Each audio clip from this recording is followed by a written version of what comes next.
Yeah, now I think you can see my screen also. Yes, Yes. sir. Okay. Okay, so yeah, let's start. So this is the part which I have already covered in the last session. Let me restart all the kernels.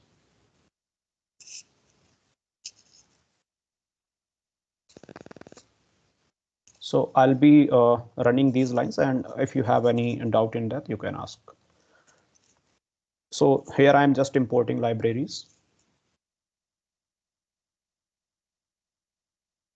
And now again, importing the MNIST dataset and reshaping it in order to feed to the model. And here I'm defining a very simple Keras sequential API model. I mean, a simple model using a sequential API. And I am defining a very simple model, which have just input layer and an output layer. So let's print model summary. It's a very simple model, and let's compile the model and train it for 5 epochs.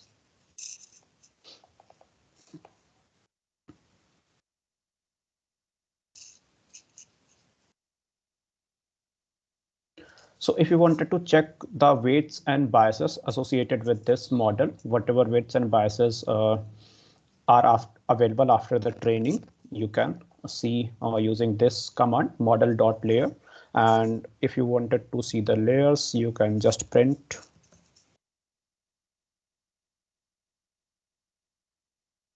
model.layers.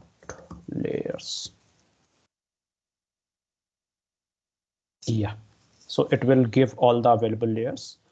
And these are all the weights of layer, which is in the shape of 784 cross 10, and these are all the biases. So we can evaluate our model also, and you can see the accuracy while testing is 92.5, and while testing is 92.65. So now what I think in the last session, sir has already covered this dropout and batch normalization thing in the class. So today I'll be implementing all those things here. So I think you are all familiar with the dropout, how the dropout works and what are the associated concepts with that. So let's start using that. So what I am doing, I'm adding multiple layers as hidden layers and making a model a little deeper. So what, in order to see the effect of dropouts, like what is the value of dropout? Suppose, for example, 0.3. I mean, that means 30% of the neurons will be used in the dropout as dropout, and 40%, 50, 60. So I'm using all these as a list, and I'll be iterating through all these values one by one, and will be printing that. And inside this loop, I'm also defining the model. And so this is our input layer. These are the input neurons, the shape of neurons, 784 cross 1.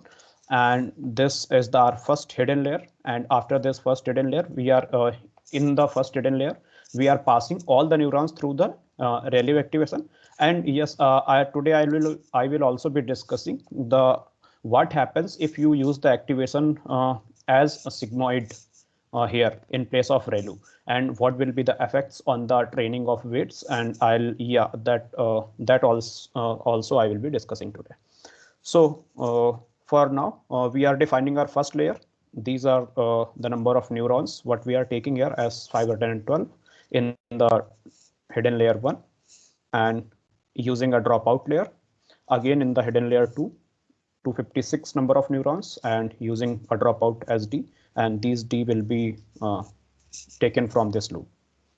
So let's run this model and let's see how the values changes as per the dropout. So I'll be training it for 3 epochs,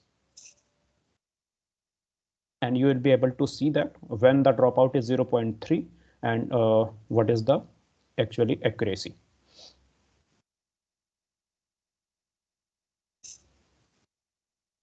So if anyone has any doubt in this, you can ask.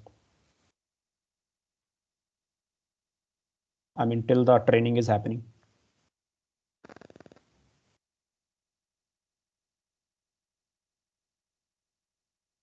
Sir, can you scroll up a bit? Yeah, sure. So sir, like here we have written the command model one dot add layer dense, and then we have written 512. So it means that the layer have 512 neurons, right? Yeah, the hidden layer one has 5. Simply dense. What does dense basically do? If you see a structure like this, these suppose these are your input neurons. Suppose they are 784, and you are using a dense layer, and again 512 neurons you are defining. So there will be 512 neurons, and dense simply does connect all those hidden neurons to the all the input neurons like that. And the dense layer will connect all, even this neuron will be connected to all the neurons, this also, subsequently all those. So dense layer basically connects all neurons to every other neuron. And this is the Okay. simply number. Yeah. What is the number do you want as neurons? Sir, does any other type of connection exist except dense? Yeah. Can you repeat? Sir, does any other connection exist except dense? Yeah, in the basically, if you are using the keras, so in the keras you have to define it like dense only. If you are using any other module, so I mean the representation on those modules may be different, but in the TensorFlow and Keras, it's a dense only.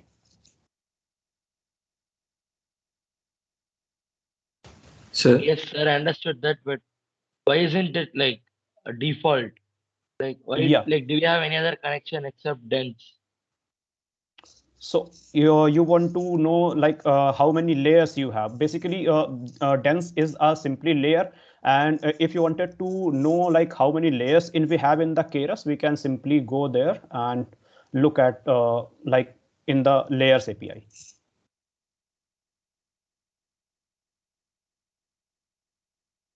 You can simply go to this Keras website, and you can go to this layer API, and you will be able to see like how many layers do we have inside this Keras. Thank you, sir. Yeah. So now the training has completed. So let's look at the results. So sir, when I'm using, yeah. sir, about the dense thing, like, is it possible to customize it? Like, if I wanted only the previous layer's 100 neurons to be connected to some specific neurons or something? So I think the customization is not pretty good in this Keras or TensorFlow, but if you are using PyTorch, I think there are some options to customize, but I am not completely aware. Okay, sir. Yeah.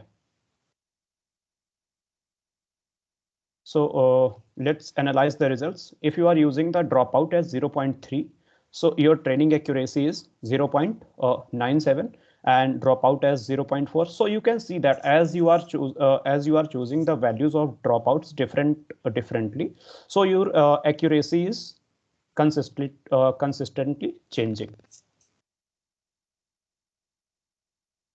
So this is how I mean this is the kind of thing which you perform when you wanted to decide a particular dropout. Like if you now here from here you can see and also decide that what is the best value of dropout which I should use in order to get the maximum accuracy. So you can think this step like a hyperparameter tuning kind of step. So this will simply print the model summary. You are aware about that, and let's evaluate the model. And as you can see in the training data, it's giving the accuracy of 97%. Sir, is there any alternative to dense layers? Like, means the layer cannot be fully dense. Is there any chance of doing that? Yeah, that is what that is what I just told. If you are using the someone is has unmuted yourself, can you please mute? Yeah, if you are using this TensorFlow and Keras API in the TensorFlow, so basically this Keras does not provide you this kind of flexibility to do the customization. if you want to customize, then either you need to do the complete implementation in the TensorFlow original API itself, or you can use the PyTorch. I think that way you can implement some customized models. Okay, sir. Yeah. Excuse me, sir, I have a doubt. Yeah.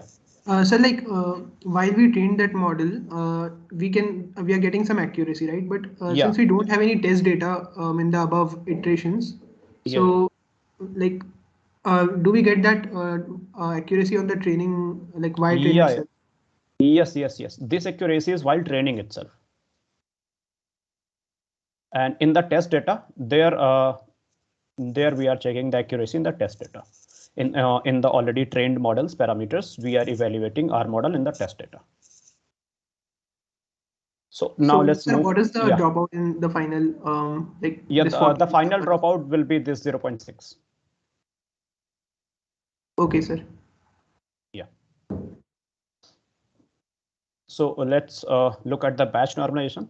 This is, I added this visualization in order to get a good understanding like how batch normalization is doing things. So as you can see, you can consider these connections as weights, and as the connection is darker or dense, you can consider that the weights values are high here, and there the intensity is low, so weights values are low. You can consider it like that. And after batch normalization, performing the normalization, the values of weights are basically normalized in a certain range. Sir, I have a doubt in the test example. Yes. Sir, here we are also evaluating based on a certain dropout value, right? Yeah.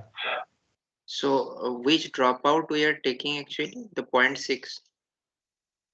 I mean, here I have not defined the dropout, so it will consider the, I mean, it will basically take the trained model from this. This is where we perform the training of the model. So model is already, optimized what, I mean, for what you basically use the dropouts, for what purpose? Yeah, I think it is the same dropout that you have taken. So this is Yes. already trained model based on the dropout, in this case 0.6, and you use the same dropout rate. So basically adjusting your parameters during testing. Yes. Okay, so same dropout value. Okay, so sir, you told in the class that Downscaling the weights. probability. Downscaling the weights, right? So Okay, yeah, with the same dropout probability, you're downscaling the weights. okay, yes. So now let's look at this. If we are using the batch normalization also along with the dropout. So what I did, I defined the batch normalization layer for each dense layer, and along with that, I have used the dropout also. So it's always advised to, if you are using this dropout or batch normalization, to use in every dense layer. But if you do not want to use in every dense layer, you can also simply follow that. You can define it whatever layer you wanted to use, but it's advised to use in every layer. So again, I am using those dropouts only. The same, I'm iterating through the loops in order to get the better hang in the accuracy. So let's train it again.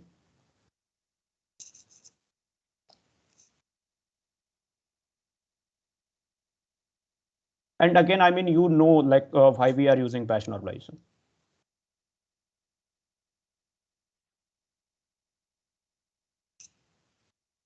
So this is simply to demonstrate that if you want to use batch normalization, how will you use that?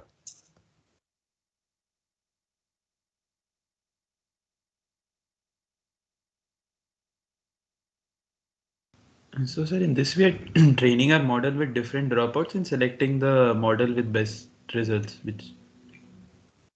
So it's simply because I am not customizing it in any way. So it will simply take the last parameter itself on the model. So what will happen first? It will be trained on this 0.3 dropout, and after it will be trained in the 0.4. So it at last it will be trained on this 0.6 dropout. So it will take the weights and biases of that value only. Okay, sir.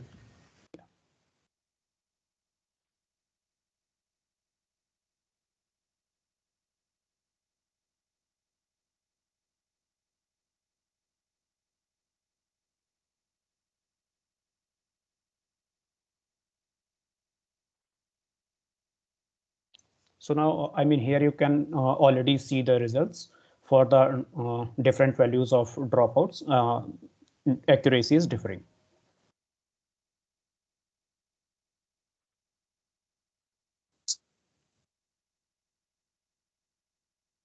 Sir, in this, like, we are retraining the same model, right? Like, which was trained with dropout 0.3, then again we are training that with... Yes. Okay. So, I mean, like, how are we deciding that 0.6 should be the one which should be used while testing? I mean, we are not deciding it. It's already trained using this loop only, this for loop. So if you want to decide, this is the step where you decide. For example, you have seen that if we are using dropout 0.3 while training the model, accuracy is 0.96, and for this dropout accuracy is this, again this. So here you can decide that if we train our model, this particular model, in the dropout 0.3 only, so that is where we are getting the best accuracy. So what you can do, you can define your model, and this time you do not need to iterate the model through these dropouts. Simply put the 0.3 in the place of dropout only. So that will be your best model. Okay, sir. Got it. Excuse me, sir. Yeah. Sir, but dropout is done for regularization, right? Anyway, if Yes. number is increasing, the accuracy should decrease. We should test it with the validation set and then decide which dropout to choose, right? Yeah, I mean, you can do that also. I am just explaining this for the training purpose. Okay, sir. Yeah. So simply, if you will evaluate this model on the test data, finally, in the last dropout, that is 0.6, it is giving you the accuracy in the test data as 0.96. So what will be happening when you are implementing this kind of model for the real projects? I mean, real life projects. So you will be having some data. You'll be splitting as train and test. And after that, you will be evaluating your training your model like this. And for the in case, I mean, for the better accuracy, if first you will check the what kind of accuracy you are getting while training itself, isn't it? If the training accuracy is not good, so I mean, how can you expect the accuracy will be good in the testing?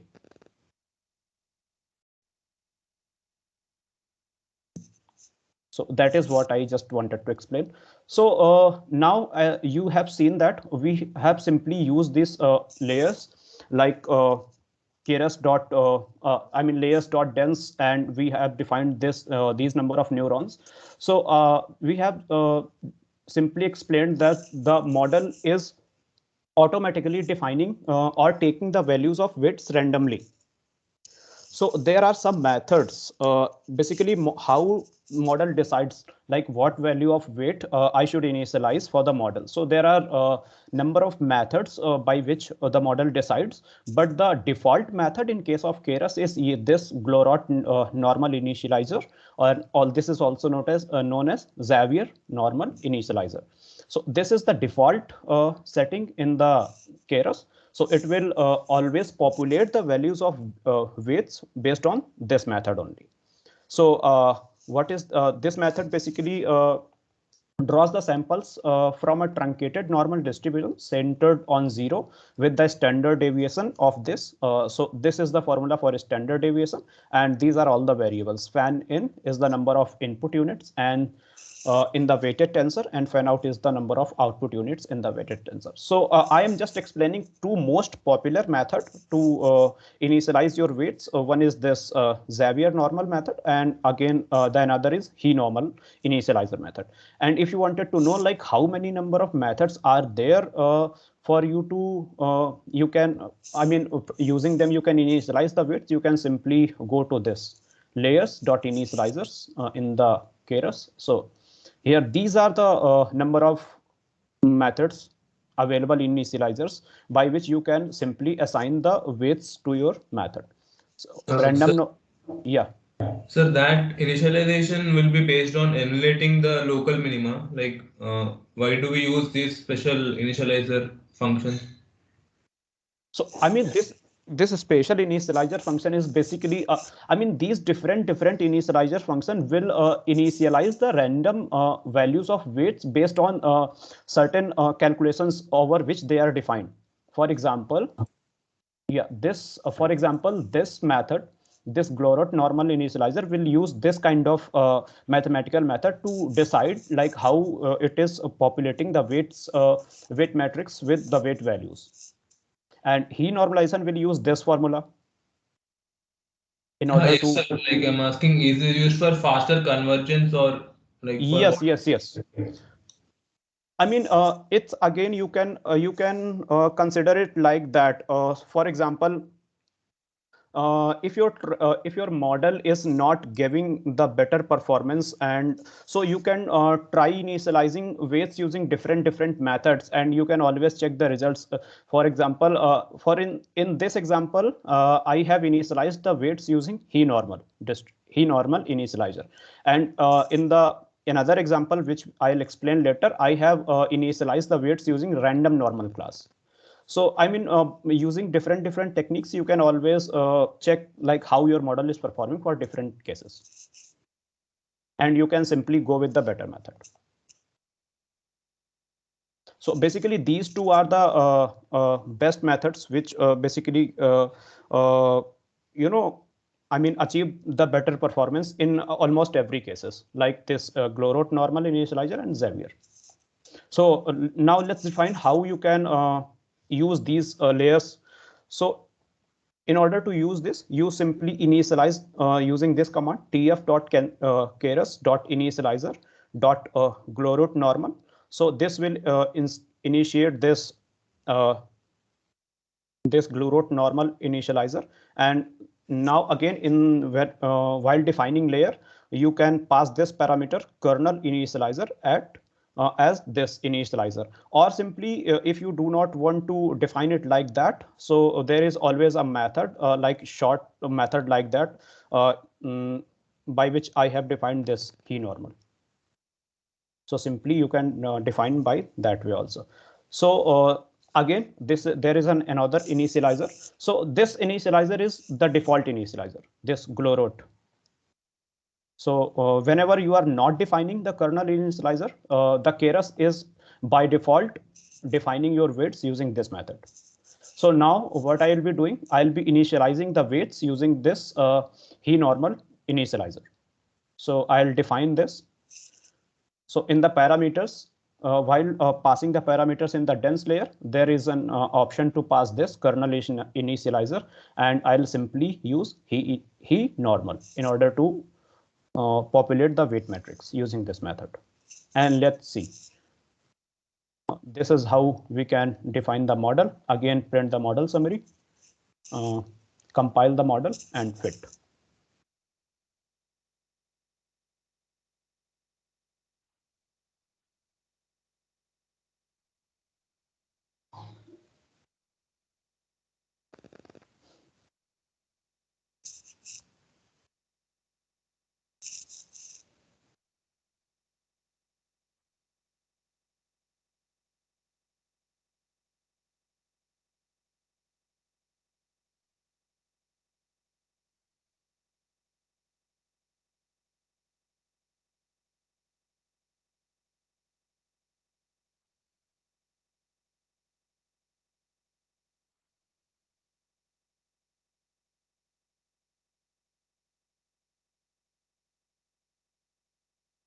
So this is, I mean, this is how you can use different type of initializers also while defining the model, and you can, I mean, always check the model how is performing in the test data, and like this.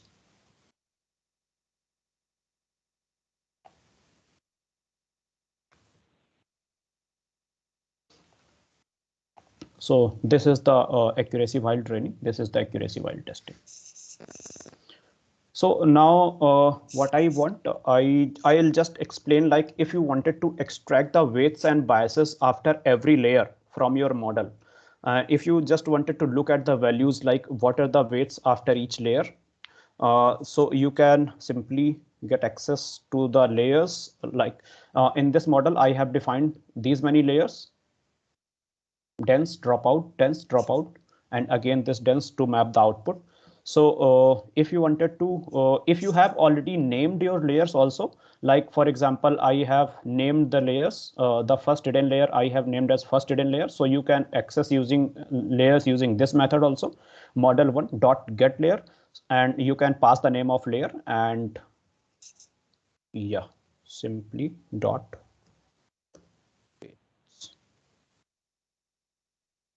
So it will simply give you the weights. So you can see this is the first hidden layer. The shape should be 784 cross 512. And these are the number of weights associated with that. And these are the values of bias. So again, this is the index 0, 1, 2. If you wanted to check the weights associated with a dense layer 2, so you can simply pass using this method, model1 dot layer.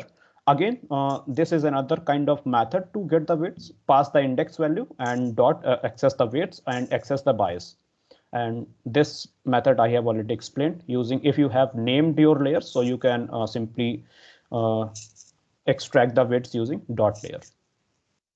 So these are both the methods in order to get the weights of every layer, weights and biases.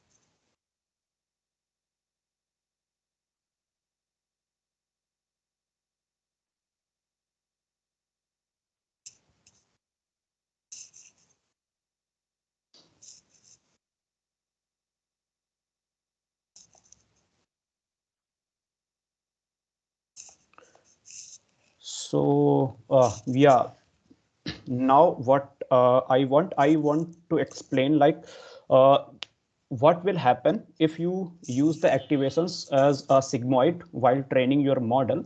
So basically what happens, the gradients which are training, basically they starts vanishing, and so this effect is known as vanishing gradients. What does happen in this vanishing gradients, as you are increasing the number of layers in your model, so what happens, the values of weights starts decreasing.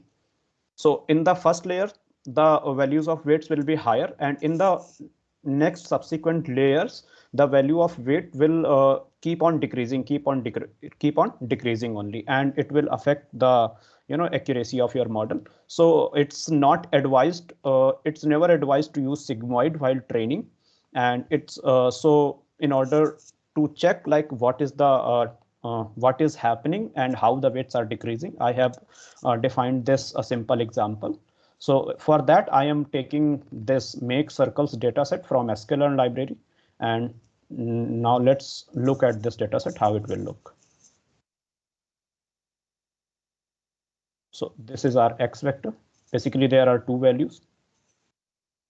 This is corresponding, these are the corresponding labels. So because I am just demonstrating it, so I am not segregating this into train and test data. I am just using this whole data in the training only, and you will be able to see the effect while training. What is happening if we are using the sigmoid, and what is happening if we are using the another like activation functions. So for example, this is a very simple model using the sequential API. Input is shape. This is to simply flatten that. Input is a shape of 2, 1, and this is the first dense layer, which is having a neuron of number 5s, and I just wanted to map in one output because it's a binary class classification. So simply I just wanted to map in 1. And for that, we are using the activation as sigmoid, and this is where we compile the model using optimizer as Adam, and loss is the binary cross entropy, matrix is accuracy. So let's look at the results. So now here we are using the ReLU in the dense layer as an activation. So in the very simple model, you can see that the training accuracy, when we are training it for the 100 epochs, training accuracy is like this, 94.59. And let's say if we train it for the same model using the sigmoid as an activation in the dense layer. So what is happening? I mean, you can see that the model is same, everything is same, all the parameters are same. We are just using changing this activation only, and accuracy has dropped down from 94 to 86, and it will keep on decreasing as we will increase the dense layers in our model, and we'll use this sigmoid, so accuracy will keep on decreasing only. So for example, for suppose in this, I have used like 3 dense layers, 3 hidden layers. This is your output layer. And in the all hidden layers, I have used this activation as sigmoid. And you can see the accuracy has gone much more down. And essentially what happens when we are defining the deep model, so accuracy should increase, isn't it? I mean, the model is able to learn more number of parameters. So accuracy by default should increase. It should not decrease. So why the accuracy is decreasing? Just because all the gradients of your weights after training are fading out. So that phenomena is known as vanishing gradients. And that happens when you use the sigmoid activation function in the dense layers. And yeah, I mean, we will just plot these values also so that you can visualize them. So now what I'm doing, I'm just using this callback class from the Keras in order to capture all the weights from every layer by layer. So I am defining this simple weight capture class and inheriting this callback class inside that. And yeah, this is simple. I have defined a class, and inside that define one method for one epoch end. I mean, when one epoch will end, it will capture all the weights and it will append the weights in the this self.weights. So I mean, you understand all these things, or simple Python.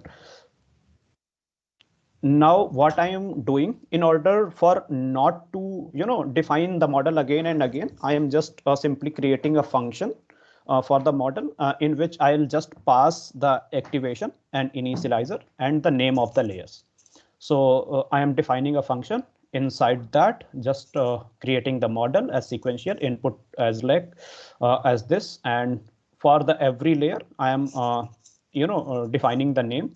I'll just pass the name and it will simply add the 0, 1, 2 in the subsequent manners. So I am using 1, 2, 3, 4, 5 hidden layers in this, and whatever activation I will pass, it will use that activation in this activation. And whatever kernel initializer I wanted to pass, I'll pass as initializer. So it will be used here. So this is simple defining the model, and this function make MLP will return the model. Sir, there are 4 hidden layers, right? 1, 2, 3, 4. Yeah, 4 hidden layers. Yeah, I make mistake in counting. So now, as I told you earlier, like I'll be using another initializer as random normal. So this time I am initializing the weights using this random normal initializer. So what happens? This is a very simple initialization of weight. It will simply initialize the weights between mean value 0 and standard deviation 1.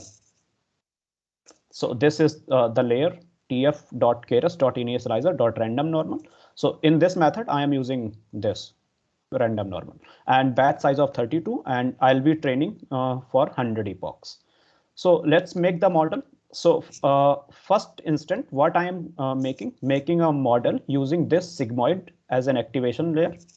So in all the activations, I'm using the sigmoid only, and yeah, initializer is this, and naming all the layers as the sigmoid.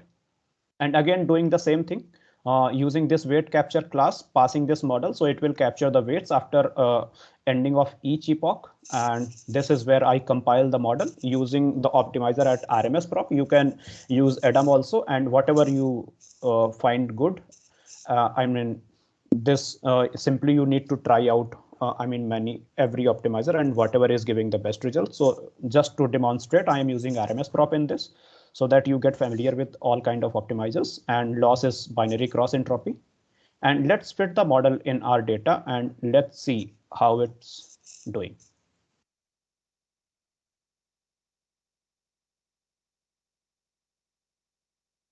So you can see like I have trained this for 100 epochs, and you can see the final accuracy in the testing is 73% only. And let's evaluate the model in the same data. I mean, that the data is same, I haven't segregated. So it will just print out the same accuracy, 73.10 in the evaluation. And this is a function I have defined for the plotting of the data. So I'll not go through all the lines, like you can simply read it and understand. So now here I am calling this function plot weights, and I am passing this captured weights. So this captured weights, now you can see this is the mean weight and this is the standard deviation weight. So this is the effect in this when we are using the sigmoid activation. And now let's see this for this using the ReLU activation. Now I'm defining the model and passing the activation as ReLU. Again, the same thing. So let's run it. And now in this case, you can see the accuracy is 99.40. And now you can see the effect in the mean weights and the standard deviation of weights. So I mean, the overall conclusion is that, so it is always advised, or it's always in the slangs we simply use that sigmoid kills your model. The sigmoid activation kills your model. So it's not advised to use while defining the dense layer, not to use sigmoid as activation. You can use ReLU, tangent hyperbolic, and others, leaky ReLU, etc. So that is all what I wanted to cover in the today's session. Sir, even TANH would be like facing the vanishing gradient problem, right? Yeah. You can use the TANH also.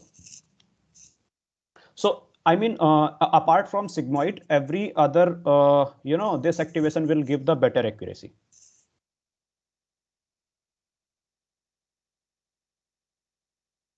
And if you want, I'll share this. I mean, I'll definitely share this notebook, and you can run this notebook on different kind of activations, and you can see the difference in the results yourself. And you can simply look at the weight values also, as I told earlier in this tutorial, like how can you check the weights values. So you can simply check the weights values also, like by how extent they are decreasing.